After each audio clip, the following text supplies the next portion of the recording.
అందరికీ నమస్కారం. Welcome to my channel. రాష్ట్ర వ్యాప్తంగా పెన్షన్ల కోసం ఎదురు చూస్తున్న వాళ్ళందరికీ ఒక భారీ శుభవార్త అయితే వచ్చిందండి.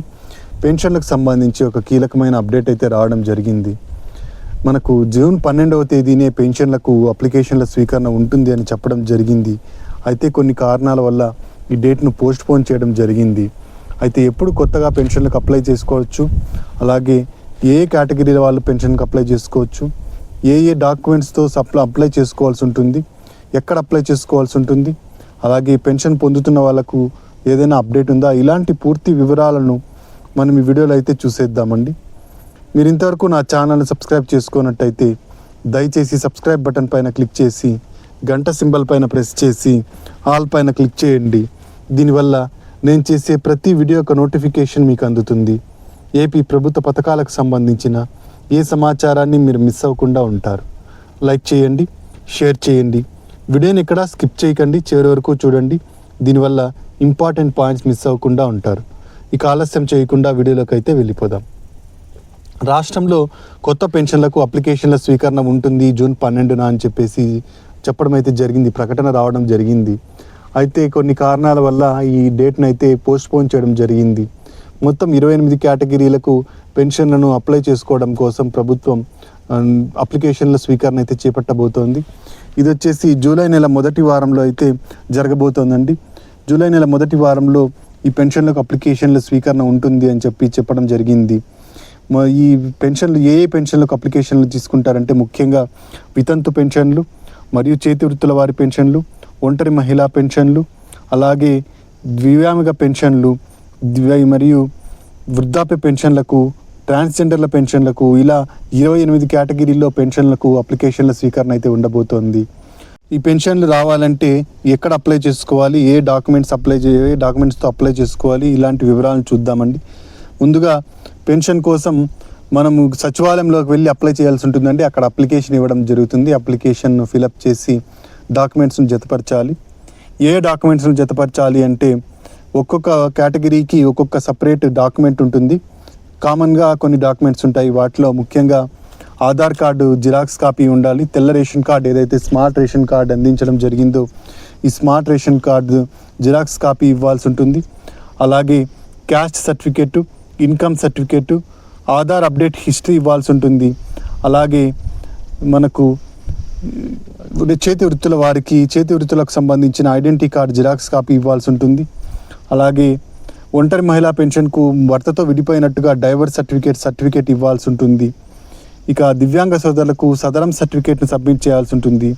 వితంతు పెన్షన్లకు భర్త చనిపోయినట్టుగా భర్త యొక్క డెత్ సర్టిఫికేట్ని అయితే సబ్మిట్ చేయాల్సి ఉంటుంది. ఈ విధంగా డిఫరెంట్ పెన్షన్లకు డిఫరెంట్ డాక్యుమెంట్స్ అయితే ఇవ్వాల్సి ఉంటుందండి.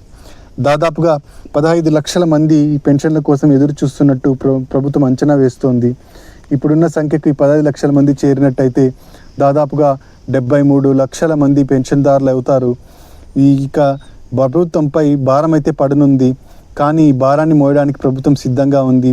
పెన్షన్లను అందించాలి అని చెప్పేసి ప్రభుత్వం నిర్ణయం అయితే తీసుకోవడం జరిగింది. ఈ పెన్షన్లు రావాలి అంటే మీరు ఖచ్చితంగా అప్లై అయితే చేసుకోవాల్సి ఉంటుందండి. ఆంధ్రప్రదేశ్ నివాసి అయి ఉండాలి. ఆంధ్రప్రదేశ్ నివాసి అయి ఉంటేనే మీకు డబ్బులు రావడం జరుగుతుంది. ఇక 50 సంవత్సరాల పెన్షన్ గురించి చెప్పినట్టయితే 50 సంవత్సరాలకి పెన్షన్ ఇస్తాము అని చెప్పేసి మేనిఫెస్టోలో ప్రకటించడం జరిగింది ప్రభుత్వం. మేనిఫెస్టో ప్రకారంగా 50 సంవత్సరాలకే పెన్షన్ ఇవ్వడానికి సిద్ధమైంది. 50 సంవత్సరాల పెన్షన్కు ఆంధ్రప్రదేశ్ నివాసి అయి ఉండాలి, 50 సంవత్సరాలు నిండి ఉండాలి. అలాగే ఎస్సీ, ఎస్టీ, బీసీ, మైనారిటీ వర్గాల్లో ఏదో ఒక వర్గానికి చెంది ఉండాలి. ఓసీలకు 50 సంవత్సరాల పెన్షన్ అయితే ఇవ్వడం జరగదండి. ఇక ఆధార్ కార్డు కలిగి ఉండాలి. ఆధార్ కార్డులో ఆంధ్రప్రదేశ్ అడ్రస్ ఉండాలి. తెల్ల రేషన్ కార్డు కలిగి ఉండాలి. తెల్ల రేషన్ కార్డులో ఎవరైతే అభ్యర్థి ఈ పెన్షన్కి అప్లై చేస్తున్నాడో అతను ఈకేవైసీ అనేది పూర్తి చేసి ఉండాలి. ఈకేవైసీ చేయించుకుంటే మాత్రమే మీకు పెన్షన్ అనేది రావడం జరుగుతుంది. కాబట్టి తెల్ల రేషన్ కార్డులో ఈకేవైసీ చేయించుకోండి. ఇక డాక్యుమెంట్స్ ఏమి కావాలి 50 సంవత్సరాల పెన్షన్ కంటే ఇంతకుముందు నేను చెప్పినట్టు అన్ని డాక్యుమెంట్స్ కావాల్సి ఉంటుందండి. వాటితో పాటుగా ఆధార్ అప్డేట్ హిస్టరీ మరియు 12 నెలల కరెంటు యొక్క సరాసరిని అయితే తీసుకోవాల్సి ఉంటుందన్నమాట. ఇది అన్ని డాక్యుమెంట్స్తో పాటు ఇవ్వాల్సి ఉంటుంది. 12 నెలల కరెంటు బిల్లు ఏదైతే ఉందో దాన్ని కరెంట్ ఆఫీస్కి వెళ్ళినట్టయితే వాళ్ళు ఇవ్వడం జరుగుతుంది. కరెంట్ బిల్లుని తీసుకున్నట్టయితే వాళ్ళైతే మీకు ఈ డాక్యుమెంట్ని ఇవ్వడం జరుగుతుంది. ఈ 12 నెలలకు సంబంధించిన కరెంటు బిల్లు సరాసరి అయితే తీసుకుంటారు కాబట్టి ఇది కూడా అవసరం ఉంటుంది. ఇక ఈ పెన్షన్ రావాలి అంటే దివ్యాంగ సోదరులు సదరం సర్టిఫికేట్ను కలిగి ఉండాలి. అంగవైకల్యం 40% కన్నా ఎక్కువ ఉండాలి. అలాగే 40% నుంచి 85% మధ్య ఉన్న వాళ్ళకు 6,000 రూపాయల పెన్షన్ ఇవ్వడం జరుగుతుంది. 85% నుంచి 100% మధ్య అంగవైకల్యం ఉన్న వాళ్ళకు 10,000 రూపాయలు 15,000 రూపాయల పెన్షన్ ఇవ్వడం జరుగుతుంది. అయితే ఈ దివ్యాంగులు ఎవరైతే ఉన్నారో 10,000 రూపాయలు 15,000 రూపాయల పెన్షన్ కోసం ఎదురు చూస్తున్న వాళ్ళు మంచానికే పరిమితమై ఉన్న వాళ్ళకి మరియు వీల్చైర్కే పరిమితమై ఉన్న వాళ్ళకి మాత్రమే ఇవ్వడం జరుగుతుంది. కాబట్టి ఈ పెన్షన్దారులు దీన్ని గుర్తించగలరు. ఇక పెన్షన్లు వచ్చేసి ఎప్పటి నుంచి విడుదలవుతాయంటే జూలై నెలలో మొదటి వారంలో అప్లికేషన్ల స్వీకరణ అయితే ఉండబోతోందండి. ఇక మీరు అప్లై చేసుకున్న తర్వాత మీకు 6 స్టెప్ వెరిఫికేషన్ ద్వారా చెకింగ్ చేయడం జరుగుతుంది. 6 స్టెప్ వెరిఫికేషన్లో మీరు అన్ని సమంగా ఉన్నట్టయితే మీకు పెన్షన్ అయితే మరుసటి నెల నుంచే 1వ తేదీ నుంచే సచివాలయ ఉద్యోగులు మీ ఇంటికి వచ్చి ఇవ్వడం అయితే జరుగుతుంది. అవి ఏంటి 6 స్టెప్ వెరిఫికేషన్ అంటే ముందుగా ఆదాయం అండి. ఆదాయం వచ్చేసి గ్రామీణ ప్రాంతాల్లో 10,000 రూపాయల కన్నా తక్కువ ఉండాలి. పట్టణ ప్రాంతాల్లో 12,000 రూపాయల కన్నా తక్కువ ఉండాలి. ఇంట్లో ఎవరు కార్ను కలిగి ఉండకూడదు. ప్రైవేటు కార్ అయితే ఉండకూడదు. 4 వీలర్ అంటే కేవలం ట్రాక్టర్కు మరియు ట్యాక్సీకి మినహాయింపు అయితే ఇవ్వడం జరిగింది. మరియు కరెంటు బిల్లు 300 యూనిట్ల కన్నా తక్కువే ఉండాలి కానీ ఎక్కువైతే ఉండకూడదు. ఇక నెక్స్ట్ వచ్చేసి ఇంట్లో ఎవరు ఇన్కమ్ ట్యాక్స్ అనేది పే చేస్తూ ఉండకూడదు. ఇంట్లో ఎవరు గవర్నమెంట్ ఉద్యోగస్తులు ఉండకూడదు. భూమి వచ్చేసి 3 ఎకరాల మాగాని 7 ఎకరాల మెట్ట అంతకన్నా తక్కువైతే ఉండాలి కానీ ఎక్కువైతే ఉండకూడదు. కమర్షియల్ ల్యాండ్ 1000 చదరపు అడుగుల కన్నా తక్కువ ఉండాలి కానీ ఎక్కువైతే ఉండకూడదు. ఇవన్నీ మనకు 6 స్టెప్ వెరిఫికేషన్ ద్వారా చెక్ చేయడం జరుగుతుందండి. అన్నీ సబబుగా ఉన్నట్టయితే మీకు పై అధికారులు అర్హతలను పరిశీలించి మీకు నెక్స్ట్ మంత్ నుంచే పెన్షన్ అయితే ఇవ్వడం జరుగుతుంది. ఈ పెన్షన్కి అప్లై చేసుకోవడం కోసం సచివాలయంకి వెళ్ళాల్సి ఉంటుంది. అది జూలై నెల మొదటి వారంలో అయితే వెళ్ళాల్సి ఉంటుంది. ఈ నేను చెప్పిన డాక్యుమెంట్స్ అన్నిటిని సబ్మిట్ చేయాల్సి ఉంటుంది.